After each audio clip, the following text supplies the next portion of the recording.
Ladies and gentlemen, welcome back to another episode of the Take Your Shot podcast. Of course, as always, I'm your wonderful host, Josh Gitman. And on today's episode, we preview the Emirates NBA Cup semifinals, plus discuss if the Miami Heat are going to trade Jimmy Butler. That's all coming up and more on today's episode of the Take Your Shot podcast.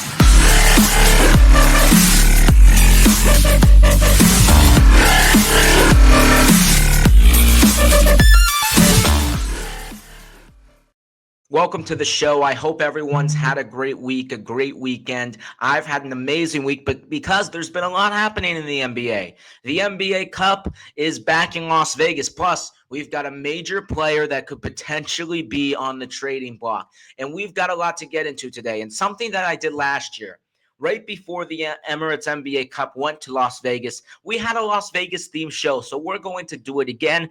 Our topics will be headlined by Las Vegas and gambling terms because it is in Las Vegas, baby. It's the gambling capital of the world. So we're going to do that for the second straight year in a row. And it's just a very exciting time in the NBA because the NBA Cup is just something that, it's not necessarily always the best team wins. It's a one-game situation. It's not the best team in 7 games. It's the team that wins one game. It's the team that can survive and advance. One game, win or go home. That's it. The stakes are at an all-time high.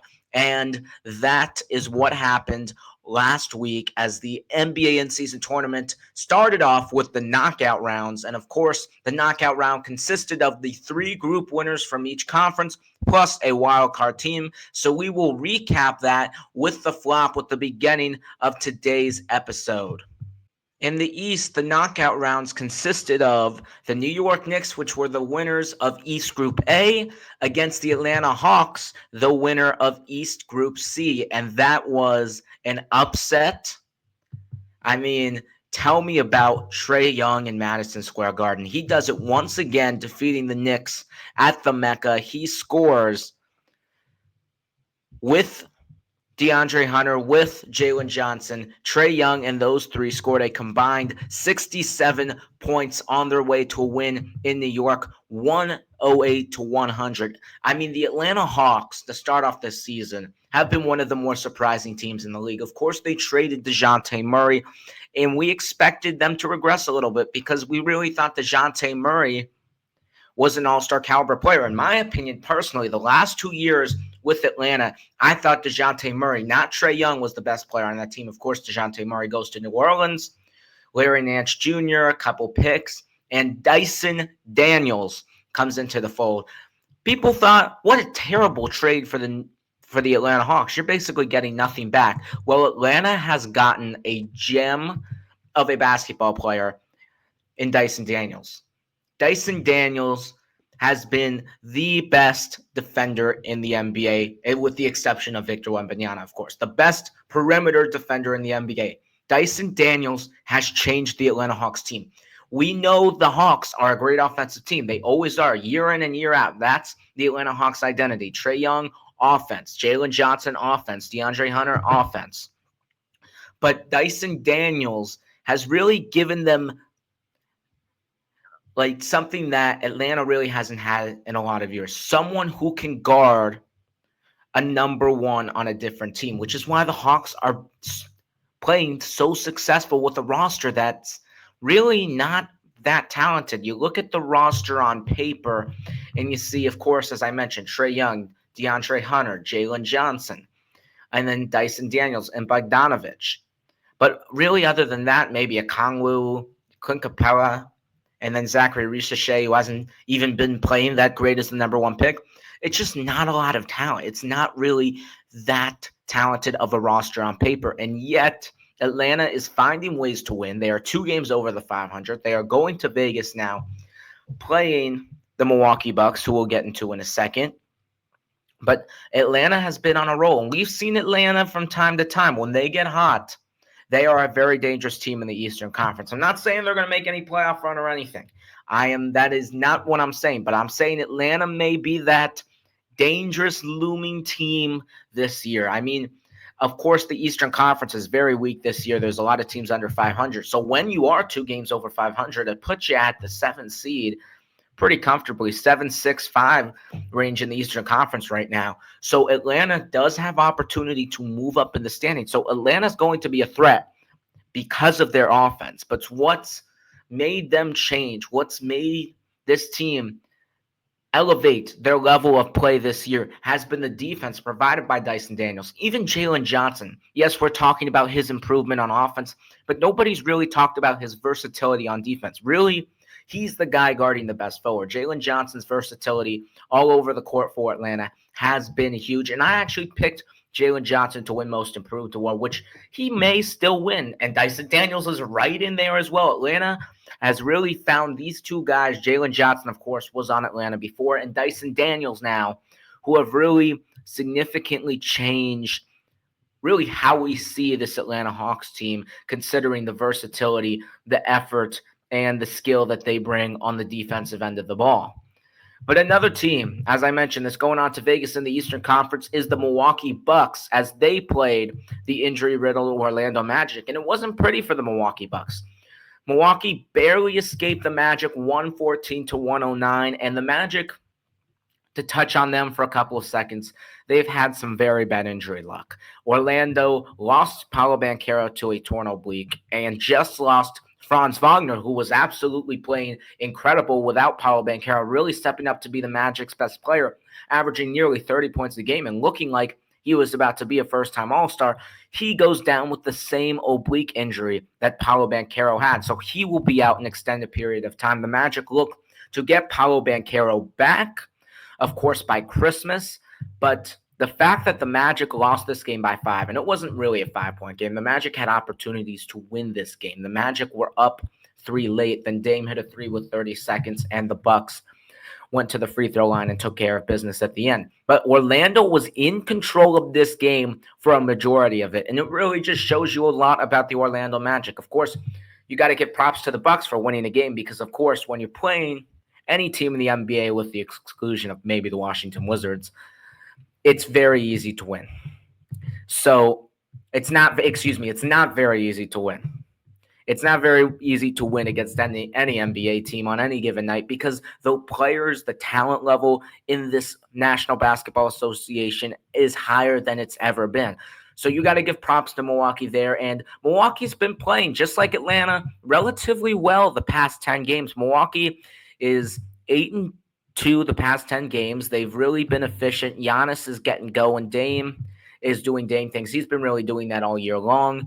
And Chris Middleton is finally back in the fold. They're really trying to ease Chris Middleton in. He's only playing 20 minutes a game for now. That's what he did against the Orlando Magic. But Milwaukee looks like they're figuring things out. Now, of course, they're not at the level that, of course, expectations are when you have all-star caliber players and Giannis, Dame, and of course, as I just mentioned, Chris Middleton back in the fold. But Milwaukee is showing improvement. They're showing progress. And we will preview this matchup when we get to our predictions. But it's going to be a great matchup with the Milwaukee Bucks and the Atlanta Hawks.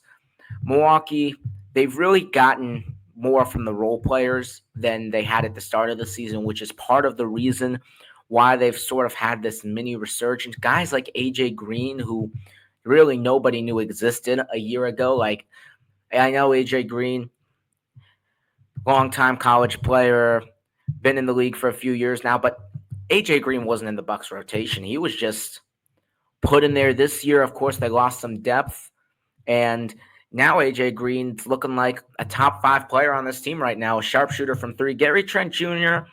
struggled off the gate to start the season, but he's been improving as the season has gone. Bobby Portis is doing Bobby Portis things, but overall, the role players such as AJ Green, Gary Trent Jr., Bobby Portis, they have been stepping up in a dramatic way for the Bucks, which is why they have really turned around from their awful start to the season, and they've won 8 out of the last 10. And Doc Rivers looks to have this team moving in the right direction, and we will see if they can avenge their loss from last year's NBA in-season tournament as the Bucks make it to Vegas for the 2nd straight year, but they did lose in the semifinals to the Indiana Pacers. So let's see if they can make it one step further this time. And of course, as I mentioned, we'll preview the Bucks and the Hawks as we go along.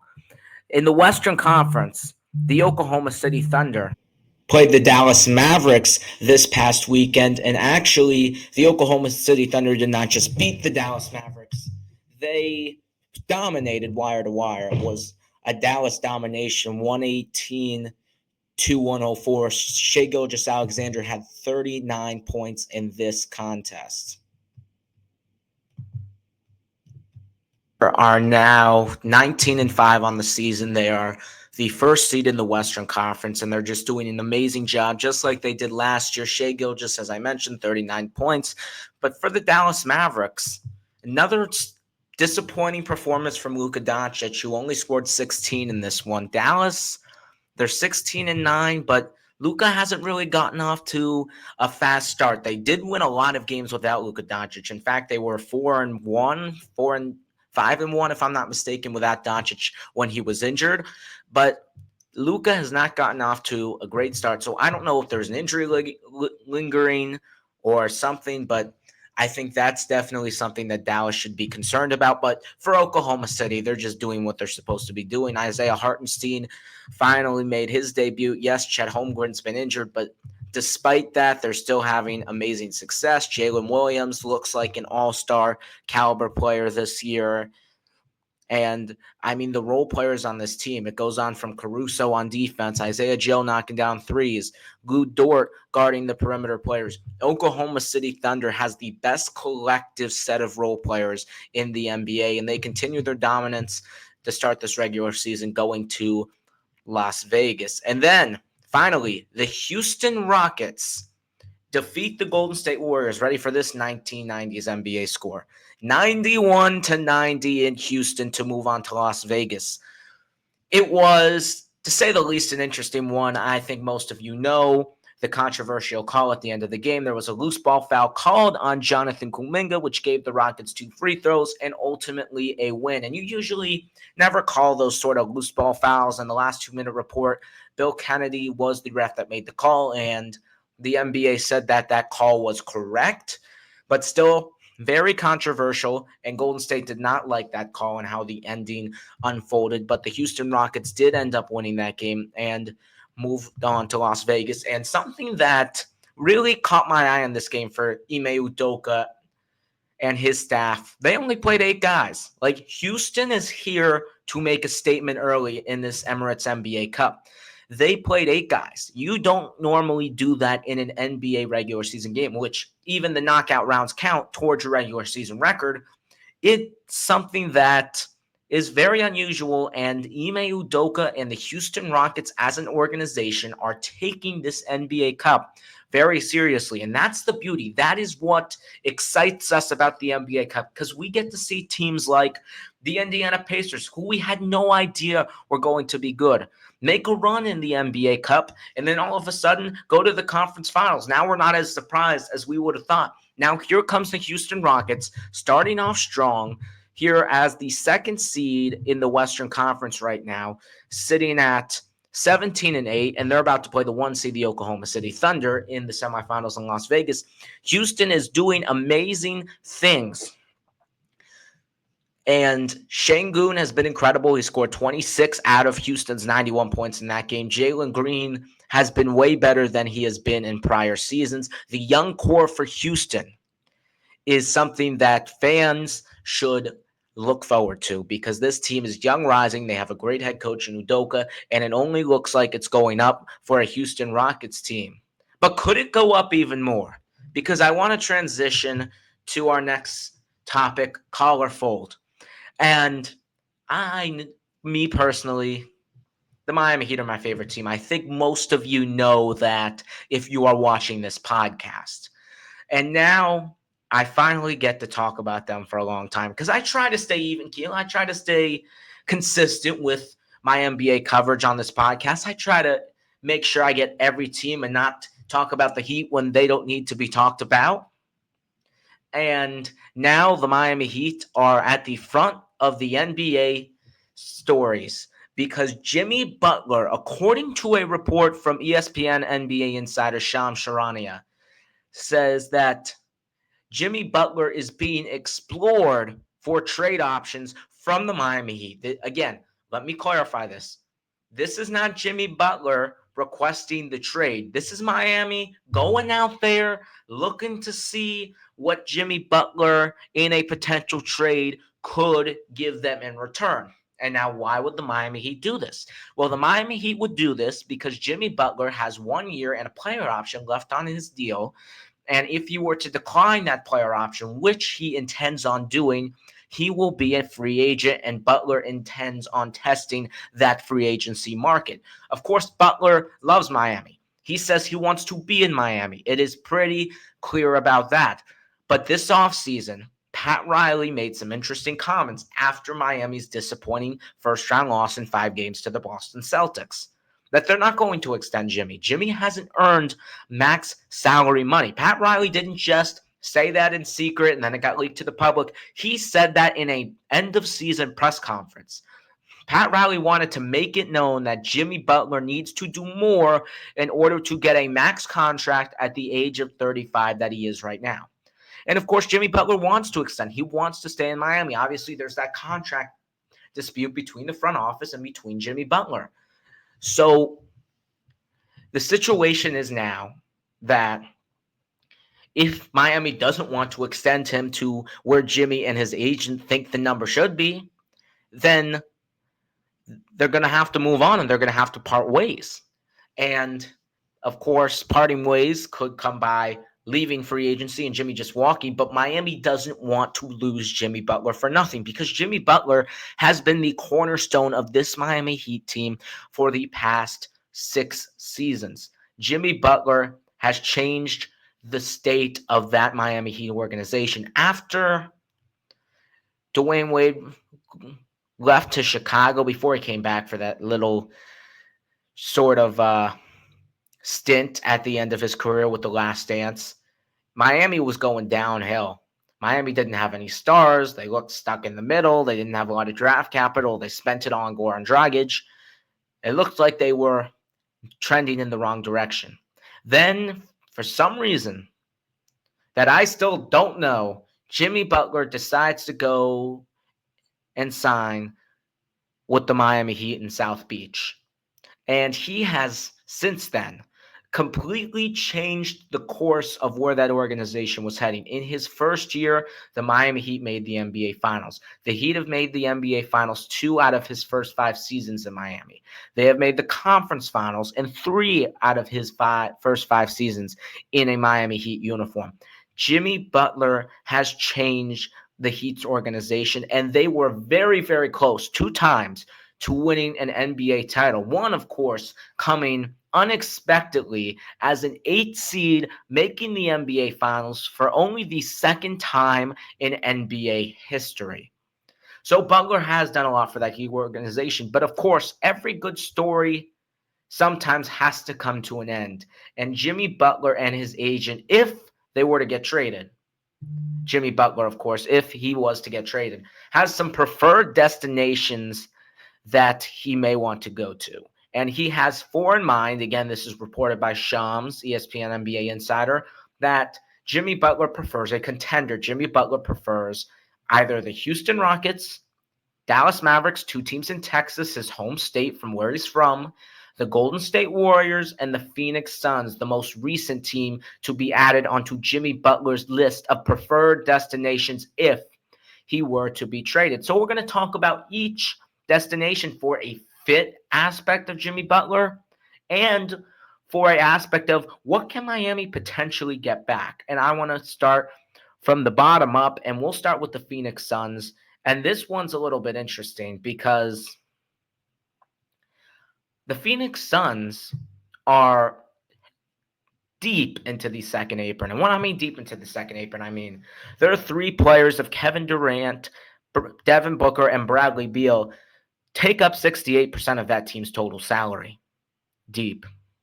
So the Suns, it doesn't really make sense how they could acquire Jimmy Butler in a trade unless they were to give up Kevin Durant, Devin Booker, or Bradley Beal. And if the Suns are getting Jimmy Butler, they're probably going to want to contend. So I'm pretty sure they're not going to trade Kevin Durant or Devin Booker. So that leaves Bradley Beal for a Jimmy Butler swap essentially there.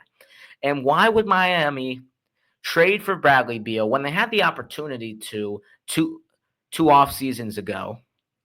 Bradley Beal has a no trade cost, so it will be hard if you're Phoenix to trade him in the first place.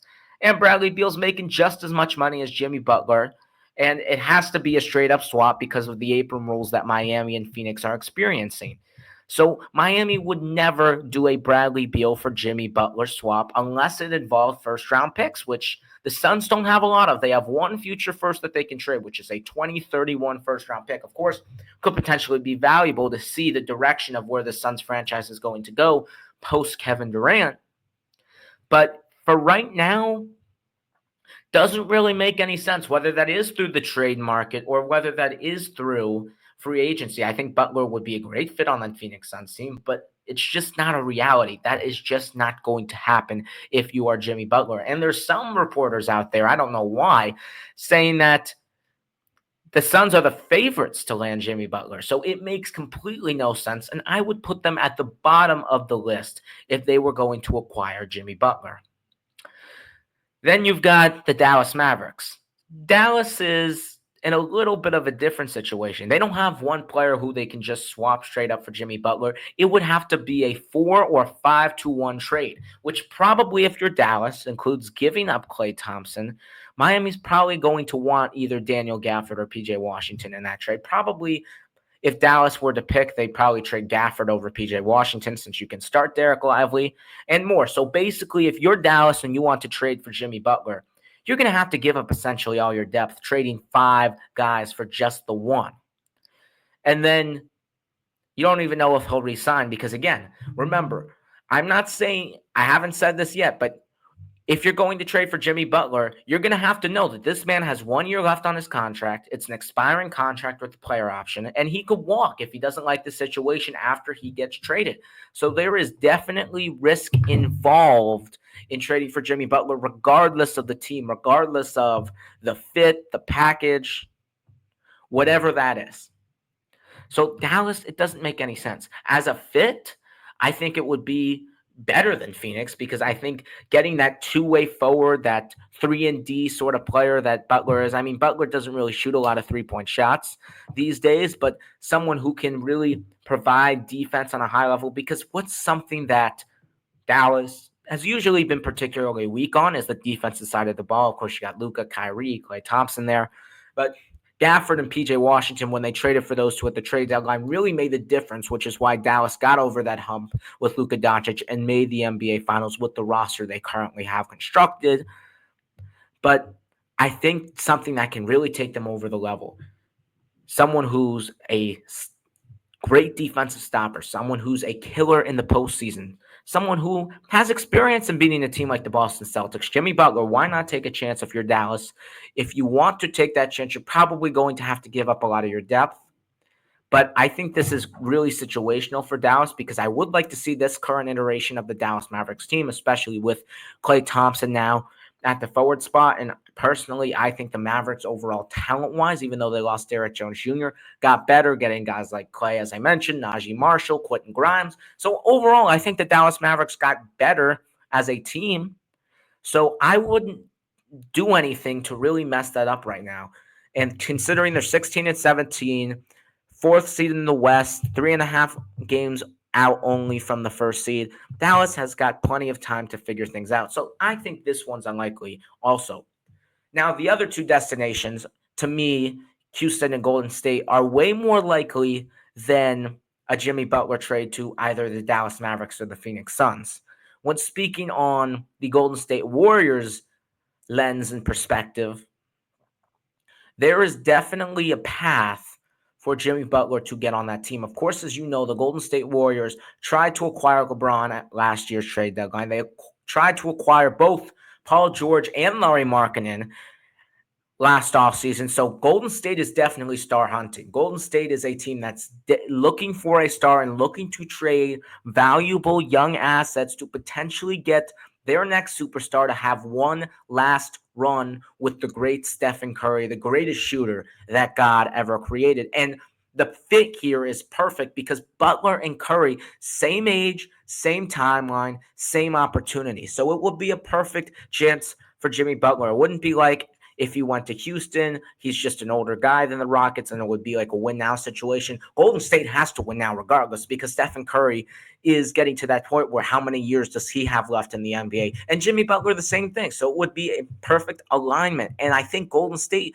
with their young guys, with their draft capital, do have the assets to pull this trade off to acquire Jimmy Butler. Of course, it would probably have to include Andrew Wiggins to start as a salary filler. Then you look to either trade Pajemski or Jonathan Kuminga, one of the two, and then throw in DeAnthony Melton's expiring contract there and maybe another young guy like Lindy Waiters. But it would be a 4-for-1 trade, but it wouldn't really dismantle, I would say, the Golden State Warriors' depth because remember, DeAnthony Melton, you can't really count him because he's out for the season anyway. I mean, if you're trading Kuminga, it's not a big deal because Draymond will be starting. You have Kyle Anderson off the bench. So I wouldn't really say it's dismantling the Golden State Warriors' depth because they do have a lot of depth. So if you were to have to give up Andrew Wiggins, if you were to have to give up either Pajemski or Kuminga, it's not the end of the world if you're trying to go all in right now. And clearly you can see Mike Dunleavy Jr. and this front office up in the Bay are trying to go for it. And I think personally, Golden State may make this move. I don't know if it would be the perfect superstar and it would give them a super high chance to win the NBA title, but they would be a contending team. It would be perfect because something that the critics have always complained about Jimmy Butler is he can't be the number one on an NBA championship team. Well, on this particular team, then the Golden State Warriors, number one is Stephen Curry. So you don't have to worry about that. I think Butler would be a perfect number two here. You've got Draymond in the helm as well, and Buddy Hield is playing great. I mean, Pajemski or Kuminga, whichever one you would end up keeping in that trade, would be valuable as well. And the depth is there. And in a Western Conference, it's very deep with an old, aging superstar in Stephen Curry. Now is the opportunity. You're going to have to go for it now before the West gets better because it looks like every single year the Western Conference is getting better and better. Houston's rising. Oklahoma City's rising, but they're still a young and inexperienced team. Memphis now getting healthier. Of course, Denver and Phoenix still looming as always. So the West is getting younger and the West is getting better from those top tier teams. So Golden State, if they were going to make a move, it would be soon. And it looks like that Golden State is preparing to do that. So don't be surprised if Butler were to be traded. Golden State would be the team that he ended up with. And then, of course, the last team, the Houston Rockets. Houston Rockets on the rise, as I mentioned, 17-18. They're going to the NBA in-season tournament semifinals in Las Vegas. They are doing a great job, Ime Udoka and his staff, with that roster. Now, the question is, if you're the Houston Rockets, do you want to break up that young core, well, at least one piece of that young core, to go for it all right now? Because you evaluate the rest of the Western Conference, you're sitting at second place right now. And you look at Denver, you look at the Lakers, the Timberwolves, the Suns. They've all fallen behind the curve right now. They're all in the play-in tournament.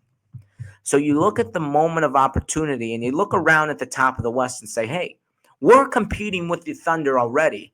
If we add a piece like Jimmy Butler who can really elevate our young and inexperienced team in the playoffs, do we have a chance this year, next year, and the year after that to win an NBA title? Because if not, it shouldn't be a trade that they should consider. And if it is, they may pull the trigger and do that trade.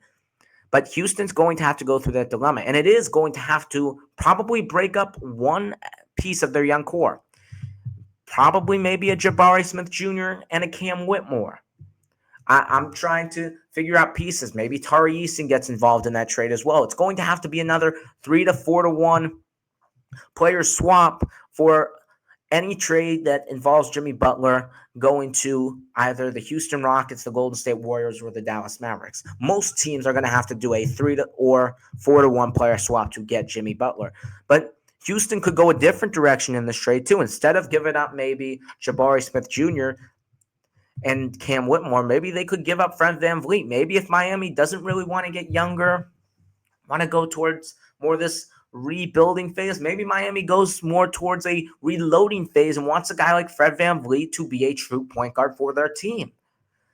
I don't know what direction Miami would take, but I think those are two paths that Houston and Miami could definitely both consider to get Jimmy Butler on the Houston Rockets. So the thing is about the difference between Golden State and the difference between them and the Houston Rockets is there's more than one path, because you could give up a veteran guy like Fred VanVleet, replace him with another veteran and Jimmy Butler, or you could give up some guys on the young core. So the difference is Houston has multiple options, Golden State doesn't. But I do think Butler's path and fit on Golden State would be better. I do think Butler, the package that he will get in return for like Miami's assets that they will get from Golden State will be probably a little bit better. So I think Golden State's the best destination, but I think the most likely destination is the Houston Rockets, because there's really multiple ways to articulate a possible trade. And the funny thing is about all of this, the Miami Heat are on a 4-game winning streak. The Miami Heat are sitting currently 5th in the West. They've won 7 out of their last 10 games. They are tied in the loss column with both the Orlando Magic and the New York Knicks. Miami hasn't played a lot of games. I think they played the least amount of games this season behind, except for the Washington Wizards. They're sitting at 13-10, only playing 23 games so far. They are only 2 games, 4 wins behind the Magic for the 3 seed in the East. That's the funny part about all of this. Yes, we know now they're not at the level of the Celtics. But you're looking at yourself, Miami.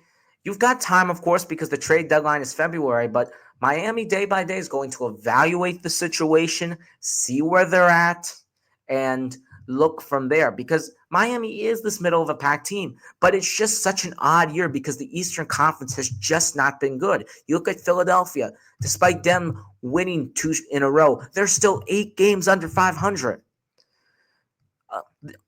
The 8th seed in the Eastern Conference right now is the Brooklyn Nets, and they are 4 games under 500. The Eastern Conference is as weak as it has been. So if you're Miami, do you really want to trade Butler? Maybe try to go for it. Maybe you'll get another playoff Jimmy moment, and you'll beat the Celtics and get your way and get back to the NBA Finals. Because this could be the year to do it, considering how the Eastern Conference is playing right now. Milwaukee pretty down. The only real contender is the Boston Celtics. I get the Cavs are 21-4. Miami just beat the Cleveland Cavaliers. But the Cavaliers, they'll fall back to reality soon enough. You got to give props to Kenny Atkinson and what he's doing, but I've seen that Cleveland team. They're not going to be on the pace of 21-4 for the rest of the season, winning 84% of their games. That is not happening. So the question is Miami going to make the trade? Or are they going to take the risk of potentially losing Jimmy Butler because he doesn't want to take what Miami's offering to try for one more playoff run? And Miami has 2 months to make that decision before the trade deadline. But I think we know the Miami Heat will be the team that is going to be talked about at the trade deadline. It may not just be about Jimmy Butler. It may be about, is Miami, if they don't trade Jimmy Butler, are they going to get some more pieces to try to make a run and try to stack up to the Celtics? Again, considering how weak the East is. So Miami could be that team to watch at the trade deadline. Tyler Hero is playing like an all-star for Miami right now, and Miami looks to be playing a lot better, and they have a favorable schedule in the next 10 games. So Miami, in the next 2 to 3 weeks, they could be sitting at 7 games, 8 games over 500. I mean, you look at it, they've got the Pistons. They do have the Thunder at home, but it's a winnable game. They have Brooklyn, Orlando twice without Banchero and Wagner. They have Atlanta, New Orleans, Indiana, Utah. I mean, these are some winnable games for Miami.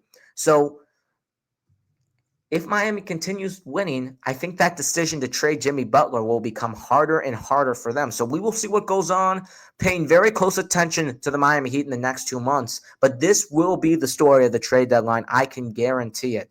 But moving on, let's talk about jackpots or busts. In Vegas, that's what happens. You either win big or, you just bust and you go home with nothing, because that's what happens when you travel to Las Vegas. And you know what happens in the NBA? We have jackpot contenders, people who can actually compete for the NBA championship. And then we have those busts, those pretenders who look like they're going to be good, but in reality, they're not going to be competing for an NBA title. So let's play the game Jackpot or bust, contender or pretender. I've got 5 teams for you. We're going to do some quick hitters. We'll start with the Milwaukee Bucks. The Milwaukee Bucks are in the in-season tournament semifinals, as I've mentioned all podcasts long. The Milwaukee Bucks, of course, sitting currently 2 games over the 500 at 13-11. They started the season off really, really bad. I think it was 1-8. Yep, 1-7. If I'm not mistaken, the Milwaukee Bucks were very, very, very, very bad off the gates, and now they are sitting here at 13-11. Of course, you have Giannis Antetokounmpo and Damian Lillard, 2 top 75 players of all time. Chris Middleton starting to get healthy. The Bucks are on fire. Are they a contender or a pretender? I'm going to say a contender. Why? For reasons that I just explained about the Miami Heat. I'm not saying the Miami Heat are contenders, but why the Miami Heat may not trade Jimmy Butler. The Bucks are contenders because the Eastern Conference is weak. Again, you look at it. A young Magic team is sitting at the 3 seed. The Knicks are at the 4. Miami's at 5, and Milwaukee right there behind Boston and Cleveland at 6. Milwaukee can make the conference finals. And if the playoffs started today with their playoff path, if they didn't have to face Boston, I think they would make the conference finals. Like if I had to predict right now who's going to make the conference finals, I would probably say the Celtics face off the Bucks because I do trust Giannis in the playoffs. I do trust Damian Lillard in the playoffs. Of course, you got a bad impression last year from the start of Doc Rivers' tenure. The whole Adrian Griffin situation was an absolute mess, and Giannis and Dame were injured in the playoffs against the Indiana Pacers. So you really got off a wrong foot to start the Doc Rivers era. But it's really turning the tide. It's really turning the table right now. And the Bucks look like a different team. The depth has been better, and they will probably make you trade at the deadline to get a little bit deeper off the bench as well. So because of the state of the Eastern Conference, because I think the Bucks are going to get better, and they have played better as of lately with Giannis Antetokounmpo at the helm, I have to say they are an NBA contender. Next team, another team that is in Las Vegas right now, the Houston Rockets, who we've talked about quite a lot on today's episode of the Take Your Shot podcast. 17-8, second seed in the Eastern Conference. Right now, I'm going to have to go with pretender. Rockets are playing very good. Houston's playing very good. But what's the one thing that really detrimented the Oklahoma City Thunder last year? Experience. Playoff experience. The only guy that's got real playoff experience on that team is Fred VanVleet and good old Uncle Jeff Green, who's not in the rotation. So the Rockets are very young. Yes, Udoka is a coach who can maximize a roster, but I don't really see Houston making it past the second round at best. I mean, I think they would need one more piece, one more superstar. They don't have really a superstar who I can say right now can take them there. Maybe Jalen Green can be that. Maybe Şengün can even be that, like a Nikola Jokic. But it's just too early. They're just too young right now. Great start to the regular season. They're going to continue having great success in the regular season. But playoffs-wise, I don't see them really making a run to a Western Conference Finals per se. Next team, the Memphis Grizzlies. The Memphis Grizzlies are right behind the Houston Rockets as the number 3 seed in the Western Conference. The Grizzlies, after having an injury-riddled season last year, are sitting at 17-8 and tied record-wise with the Houston Rockets, and they look to be back. Are they a contender or are they a pretender? I'm going to have to go with pretender for the Memphis Grizzlies. We've seen this story before. Yes, Memphis had a gap year with all the injuries, the Ja Morant situation, but Memphis is just not a good playoff team. Let's be honest. Memphis just doesn't really perform well in the playoffs, and I haven't seen Ja Morant take that next step in the postseason and really set himself apart from just being an all-star, a star, to a superstar. Now, if Ja Morant does it this year, makes a run at the conference finals, okay, I was wrong. But Ja Morant's got to prove it because he's been dealing with a lot. He's done a lot of bad things. He's gotten suspended, and the roster's been nice. They've played great around him. Zach Edey's been great in his first season, but I just don't really see a path to where I can call the Memphis Grizzlies better than the Oklahoma City Thunder, better than even the Houston Rockets, better than the Dallas Mavericks. Like, I just don't really see a path for Memphis to, just like the Houston Rockets, really get past the second round of the Western Conference playoffs. Next team is the Golden State Warriors, another team in the Western Conference. They're sitting at the 5 seed in the Western Conference right now, 14-10. Are they going to be a contender or a pretender? And actually, unlike the other two who are sitting ahead of Golden State, I have the Warriors as a contender. And why? Because they're going to make a move. It's pretty much inevitable. Why do you think the Warriors are starting Jonathan Kuminga? They're not doing it because, hey, Kuminga's been playing that well that he should be elevated. No, Kuminga's been pretty consistent the past 2 years. What Golden State's actually trying to do is they are trying to showcase Jonathan Kuminga for teams who could potentially trade for him. They're looking for a superstar. Butler is on their preferred destinations list.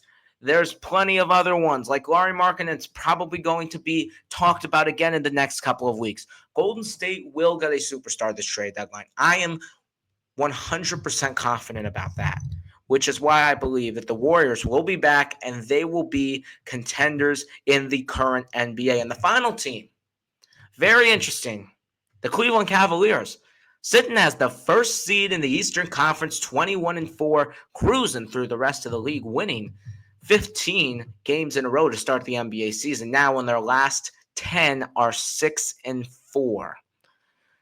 Are they contenders? No, they are not. Look, listen. Cavaliers are doing amazing. Kenny Atkinson is probably going to win Coach of the Year if the Cavaliers get the 1 or 2 seed in the Eastern Conference. He will, because he probably deserves it. And the Cavaliers have a great roster. But they're just not on the level of the Celtics. They're just not on the level of the Milwaukee Bucks. Again, same question with John Morant here. Donovan Mitchell hasn't made it to the conference finals yet. He's a star. He's an all-star. But can he elevate himself to be a superstar? He's done it in the regular season. He's been doing it the past 20 or so games. But can he do it in a postseason environment? I have yet to see it, so I want him to prove it to me. Just like John Morant, same situation. Yes, it's a little more controversial because the Cavs have that 21-4 record. But they're a second-round exit waiting to happen. They don't have a superstar that is proven in the postseason. So for that reason, I'm going to say the Cavaliers are pretenders, and they've got to prove it. I mean, to me, you got to prove yourself in the postseason if you want to win. Almost every team that's won in the postseason, which is my philosophy, this is why I use this philosophy, has lost in the postseason in the year prior, has made it. They've always taken steps up. It's usually not you're taking a step up, you're taking a step down, then you're going all the way up. It's usually you're like taking this tiny little step, like you're taking one step at a time. Like, oh, you're a first-round team. Okay, now you look like a second-round team. Okay, now you could make the finals. You make the final. Ooh, you're not good enough to make the final. Like, most of the time, that's how it happens, people. That's how it happens. You don't just come out of nowhere. So, Cleveland, they're just not at that level yet, and they have not proved it to me. They have not proved it to anyone. And I'm going to need to see it to believe it. Okay, if they go 70-12, I still think they're a second-round exit for the same reasons. So I have the Cavaliers as a pretender. But let's move on. Let's go back to the in-season tournament since this is the last week of the NBA in-season tournament, and let's talk about it. Because this is the question that I did last year, and I want to talk about it again. Let's raise the stakes. How can we make the NBA Cup better? Because the NBA Cup has been something that has been quite the success for the NBA and Adam Silver.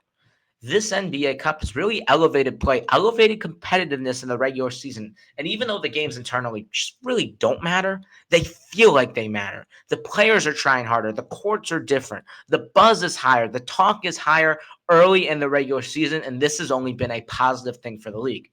But how can we make the reward more interesting? How can we make this in-season tournament more than just the money? What can we reward the winner?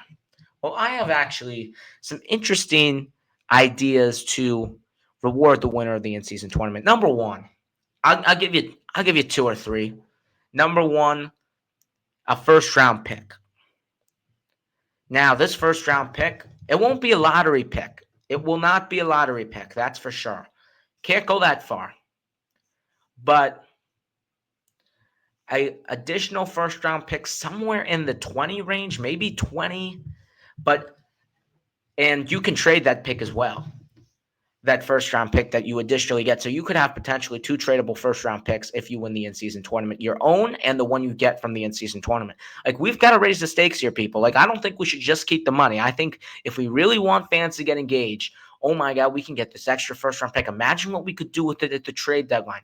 Imagine if we're a young and rebuilding team, maybe like the Atlanta Hawks, and if they win, imagine who we can draft and we can develop alongside Trae Young, alongside Risha Shea and Jalen Johnson. Like, this could be beneficial for a lot of teams. Whether you're a contender and you maybe look to trade that pick, or you are a pretender, a rebuilding team, not a pretender, going back to last segment, but a rebuilding team looking to maybe have an extra pick and develop a guy. So I think adding a first round pick to the winning team, maybe somewhere at 20, not in the lottery because that's a little too low there, a little too valuable there, but just somewhere in that range could be very beneficial and could potentially motivate teams more to go win. I think that's the most realistic thing that the league could do. Additional draft compensation, or number two, additional salary compensation. Same idea here. If you're a contending team, you're going to need more salary cap. Because if you're like the Boston Celtics or the Phoenix Suns, I'm in the second apron. There's nothing I can do. How am I supposed to get more money? How am I supposed to make more flexibility? I have obligations to these contracts of Kevin Durant, Bradley Beal, and Devin Booker. And for the Celtics, I have obligations for the extensions of Jason Tatum, Jaylen Brown, Derek White, Drew Holiday, and Porzingis. Like, these two teams are second apron teams. Of course, Boston, it's not a big deal if you're winning titles and you're in the second apron, but maybe to motivate these teams to play a little bit more, like the Phoenix Suns really need to get out of that second apron and create more flexibility for themselves. Maybe give $10 million instead, or remove $10 million of tax from the Phoenix Suns. Or move them $10 million like above the luxury tax, to the point where, okay, they're not paying luxury money. Like, it's just additional money so you don't have to pay as much in the luxury tax, or get out of the luxury tax and out of the first or second apron and create yourself more flexibility. I like the first idea a little bit better with the additional draft compensation, but the money aspect is just another idea. Now, the third one is about standings. Can you potentially get a bye if you make the in-season tournament? The play-in tournament. If you win the Emirates NBA Cup, can you potentially get to pick your first-round opponent if you're a top 4 seed? Can you, if you are a 5 through 8 seed, get to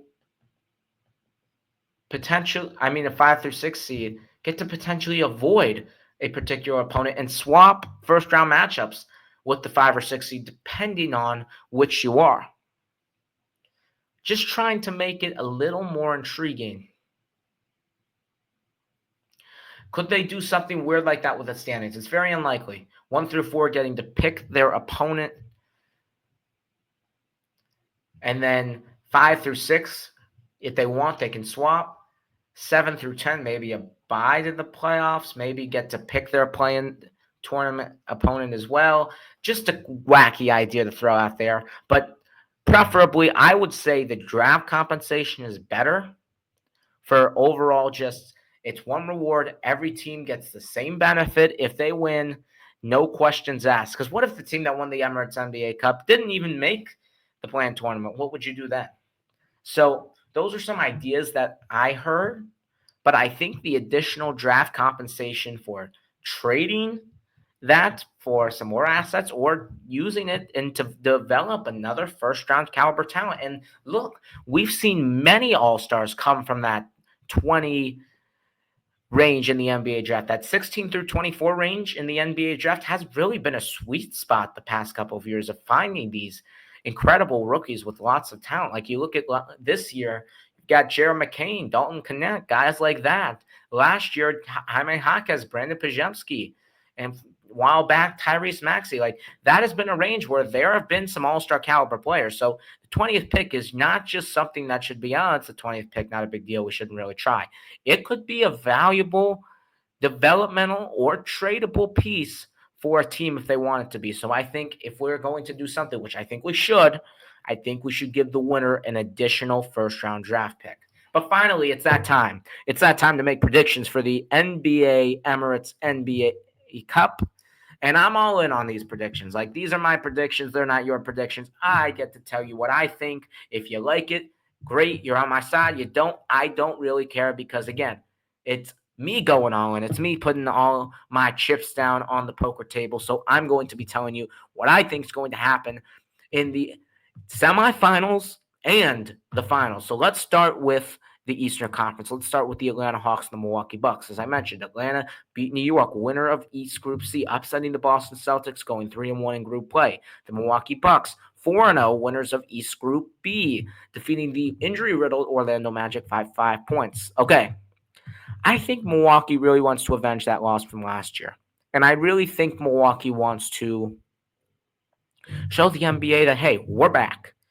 We're back. We're contending. We're right here. Because this in-season tournament, personally, how I've approached it these past 2 years, it's really not necessarily about the money, which is why I kind of want to enhance the reward aspect. It's about proving yourself. Like, look at a team like Atlanta who's really not been talked about. Hey, let's go out here and prove ourselves. Milwaukee struggles early on this season, struggles at the end of last year. Hey, let's show the rest of the league that we're back. That's the beauty of it. And I think Milwaukee has a perfect opportunity here. They're playing really well. They're playing a team that they've seen a lot in the past. Remember, it's a rematch of the 2021 conference finals.